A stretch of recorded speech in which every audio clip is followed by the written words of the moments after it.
Magandang araw mga sangkay. For today's video, share ko po sa inyo yung paggawa ko ng mushroom bread. Pero bago tayo magsimula ay please like, share, and subscribe.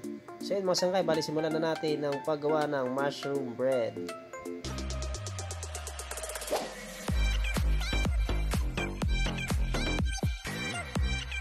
At ito na yung ating unang ingredients ng ating mushroom bread or sputnik, asukal. Sunod ay baking powder. Next ay powder milk. Sunod asin.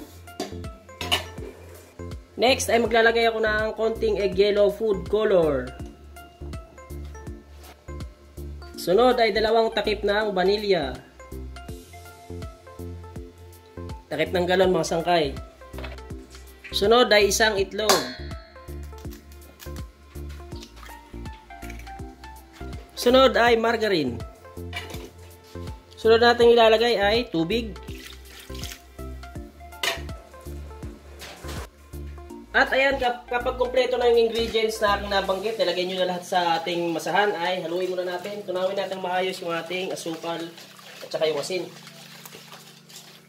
At habang tayo ay naghahalo, ay pakilike at share naman ang ating video at pakisubscribe na rin po. Mga sakay, kung sakaling natunaw nyo na ng maayos yung asukal at saka yung asin, ay ilagay na natin yung ating harina. Ayan, 1 kilo. Balik kalahating kilong first class at kalahating kilo na third class. Bali 1 kilo yung ating harina. So bali ibubuhin muna natin itong ating masa at gagamitan natin ng makina para sa pagpapakinis ng ating masa. So inuulit ko, gagamit tayo ng makina dito mga sangkay dahil matigas itong ating masa. So bali bubuhin muna natin to at gagamitan na natin ng makina sa pagpapakinis. At kung ikaw ay naghahanap ng iba pang recipe about baking mga sangkay, ay magpunta lamang po sa aking channel dahil marami na po akong na-upload na baking recipe. So bali ito na mga sangkay, bali nabuo na natin yung ating masa. Ngayon ay gagamitan natin ng makina para mapakinis natin.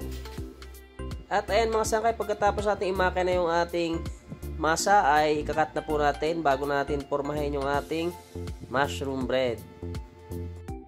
At ayan, bali gumamit ako ng timbangan para pantay-pantay yung bigat ng ating mushroom bread. Bali yung timbang nga pala ng ating mushroom bread ay 40 grams.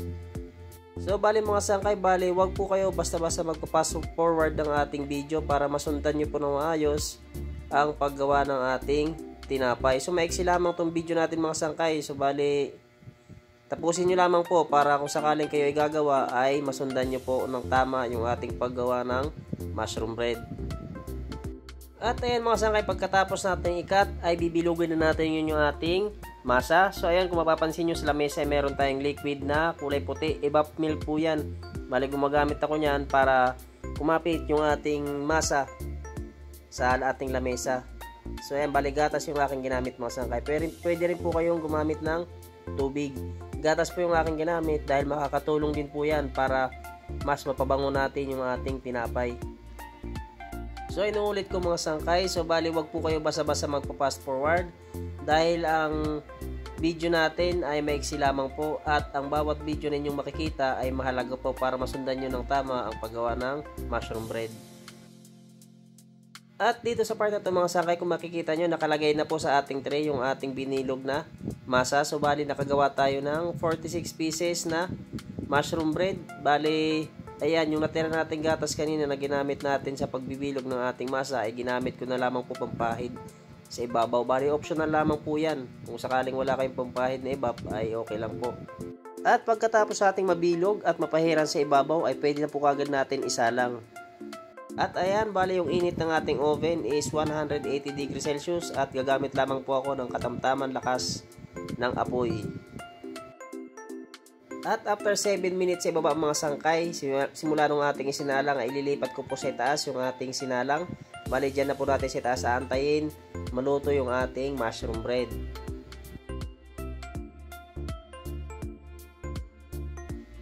At after 9 minutes sa taas mga sangkay ay aalisin ko na po yung aking salang. Bali luto na po yan. Bali linuto natin ng 16 minutes. Bali 7 minutes sa baba at 9 minutes sa itaas. At hanggang dito na lamang po ang aking video. Sana po makatulong sa inyo. Please like, share, and subscribe. Thank you for watching. See you on my next video.